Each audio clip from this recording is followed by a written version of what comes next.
After e4, e5, knight f3 and knight c6, bishop c4, the Italian game is on the board. The move I'm presenting to you and recommend to continue with is f5.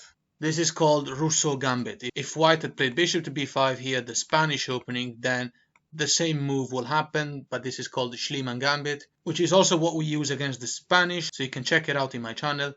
However, let's continue from here. Black has just played f5, and the game is already wild. 4 main moves we're going to go through. One of them is d3, then there's also d4, and then also bishop takes, knight straight away, and pawn takes f5. Now let's make it clear, let's start from the worst so we can quickly move on to the more serious lines. Pawn taking in f5 is not a free pawn for white at all, because now black plays e4 and it's immediately attacking a piece, forcing this piece to move. So there's 2 continuations now that are possible. Okay, so knight h4 and knight to g5 is not possible because of the queen. Knight to d4 or e5 is not possible because of our knight. So the white knight is forced to go back, which already indicates that something's wrong on the white side. So we're going to look at 2 moves now. After e4, bishop taking the knight, how to continue. Okay, rook takes back. Why did the white player do that? Well, the reason is simple. In this situation, what they try to do is, well, remove the knight, for example, knight g1, with the idea of playing queen to h5 check and winning the pawn in h7. This is a well-known pattern. But it's just too late because black now doesn't care and plays d5.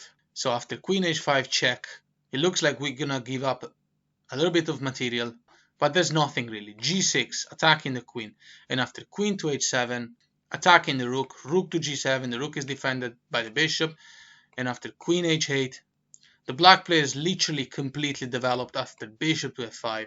Black is only 1 step away from being able to castle alongside. White has got nothing developed, so black is ready to play something like queen f6 and castle long. The position is evaluated minus 450 or something like that.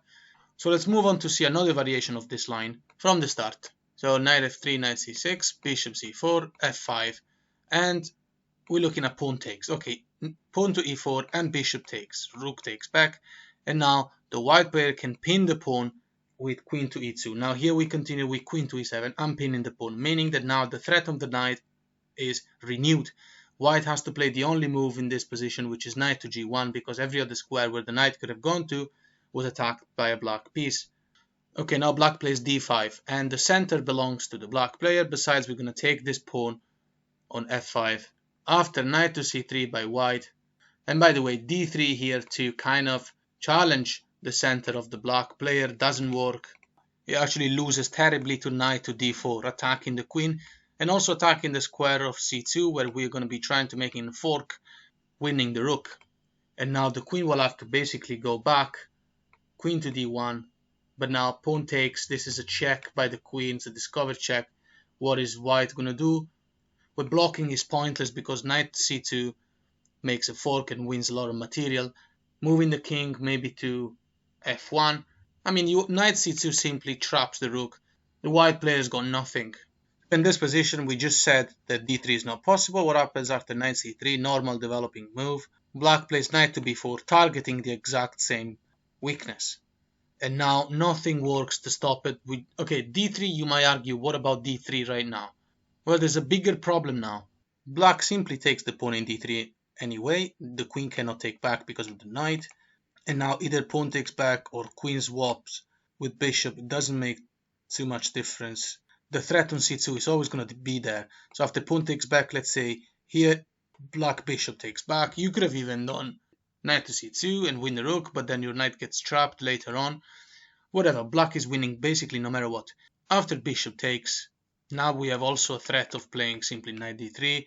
Funny thing, we could have done it before as well, but anyway, queen takes and bishop takes, for example. It looks like king to d2 stops the knight from going to c2 and potentially might try to save the rook. Not even this move works because now best move by black is long castle, and after a3, kicking away the knight is not possible simply because of knight to d3. And yeah, it might be that we didn't do the fork, but actually this is the best continuation. The game is completely lost for white. We're threatening bishop to g5, deadly move with horrible discovered checks to come. Also the involvement of the rooks. Black's engine evaluation is like up 2 pieces. So we can move on to the other line.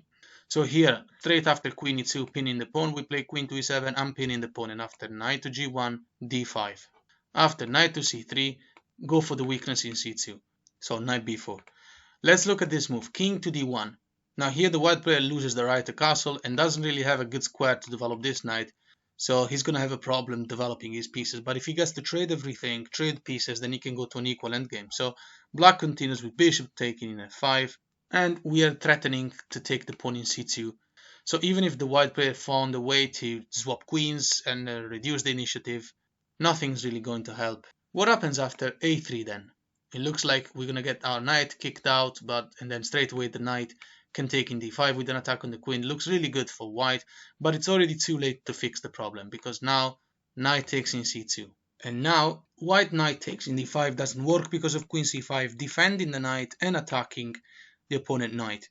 And wherever the knight goes, whether it goes to e3 or even c3, doesn't make a difference. Next move is simply winning the rook.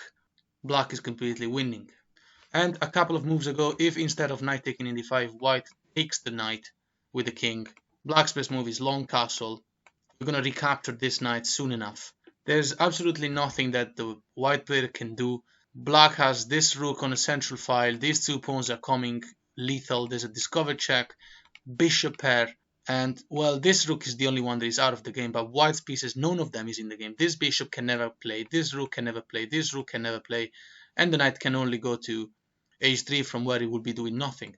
So according to the engine now, playing the very best moves for white, it will be b3, trying to find an escape with the king, d4 now attacking the knight, and the engine doesn't really move the knight anywhere.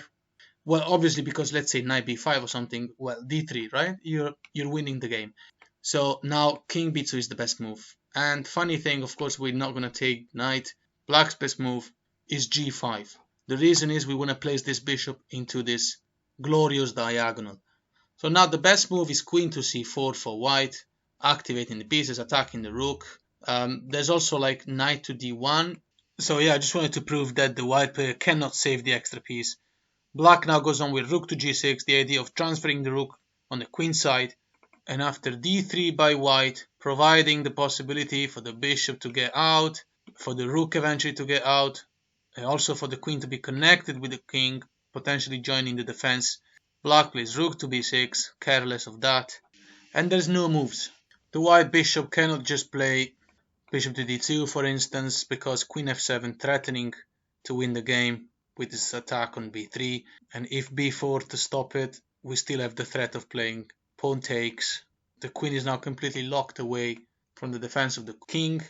So after queen f3 and g4, the position for the last 10 moves has been evaluated something around -6. I'm just going on to give you potential insights on how to end this game quicker. Right now the position evaluated -15 or something like that. So after rook to c6 is the best move now. The infiltration is happening no matter what. White has no pieces playing. Rook to c1, attempting to trade, just taken after king takes back. Queen to b3, there's a forced mate coming soon. One last line, earlier we went through bishop developing to d2. Let's look at pawn takes and then we'll close this to go to the following line. Black now plays queen to e6, so we're going to be putting pressure on this pawn after the transfer of the rook on the queen side. Nothing works here. b4, you can simply take, right? The attack is crashing. Black king is safe, takes back and rook check, and then d3, and you figure it out from here. Last conclusive line for this specific variation. Here we mentioned that the knight cannot be saved. What happens after white's best move, which is queen to c4, bishop to e6, attacking the queen, and after queen to a4, it looks like the white king is not going to be checkmated in such position. King to b8 is the best move here to stop the queen from entering the queen side. And now, funny thing is, remember, we're about to win. After bishop g7, black is completely winning. Black is already completely winning. If white tries to not only save the piece, knight to b5, keep the extra material advantage, also threaten this cheeky move, black simply kicks the knight away. There's nowhere to go for the knight. We are going to take that knight. And after a move like d3, stopping this bishop from ever developing in bishop g7, it's going to be game over soon. And by the way, knight to d4 is not possible, even though it's attacked only by a piece, because you can just take it for free. The queen cannot take back due to bishop g7. So from the start, we're going to close this video by showing the last variation, which is after f5 and pawn takes. This is what we're focusing on, the first part of how to beat the Italian opening. Pawn takes. In the next video coming very soon, I'm going to go through d4, d3, and so on. So now, as mentioned, we have to attack the knight. And right now, we're going to go through queen e2 right away. Okay, so same thing. Queen to e7. What's the difference from before? It's that this bishop is still alive. It didn't sacrifice, simply because this trick of playing queen h5 in this variation doesn't exist. So now the knight has to move. Same situation as before. It's forced to go to g1. And now here, knight to f6. If you get a chance to not let this knight be taken by the bishop, that's really good, because this knight is key protector to d5 and e4, and you want to play d5 at some point. So let's go on with the best move by white. Best idea is a typical move you play when the f pawn has been moved, like, you know, in the King's Gambit or Vienna Gambit. So g4, reinforcing the defense over the square and aiming, of course, as we all know, to the square g5, misplacing our knight. Also, this pawn here at the moment is defending f5, because we had the idea of playing d5, kicking away the bishop, and then bishop recapturing the pawn with development would have been perfect for black. So after g4, black plays knight to d4, attacking the queen. And now the queen has to move and also save the square c2, the recurring threat. Queen d1, and now black plays d5, attacking the bishop. The bishop has to move. So after bishop to b3, black now plays h5, challenging this pawn. Of course, taking is completely wrong, because it will allow the black player to recapture this pawn with, also to capture this pawn with the rook. It's protected. The rook is on an open file. Black's development is absolutely over, except while castling, but look at white's development. It's a joke. In this position, obviously, as mentioned before, white will play g5, attacking the knight. And now knight to g4, it's supported by a pawn, and also we're threatening to finally recapture in f5. h3 does not trap the knight, if that's what you've been thinking, because knight to f2, forking the two major pieces. So after king takes and queen to g5, black is down a piece. But of course, I think you all know where this is going. d3 now attacking the queen and stopping our development of the bishop in f5 is met by queen takes in f5 with check. And after king to g2, queen to g6 check. This cannot be blocked in any way, so the king has to move again. King to f2 is met by the winning move bishop to c5, threatening discovered checks that you can only just use to enjoy torturing your opponent. And it's just too late for white to stop it, because even bishop e3, for example, then you just castle, and there's nowhere to go for the white king. Maybe king e1, but then queen check, bishop f2 is not possible. There's two attackers, and after the king moves, then you can play knight check with the threat of taking queen e3. This will end the game very soon. And one last thing, earlier we went through king to f2 and bishop to c5. In this line, let's look at a move that looks kinda safer. Well, obviously it's not. Black plays bishop to d6. The idea is to play rook f8 check, and white will have to give up a lot of material in order not to be checkmated.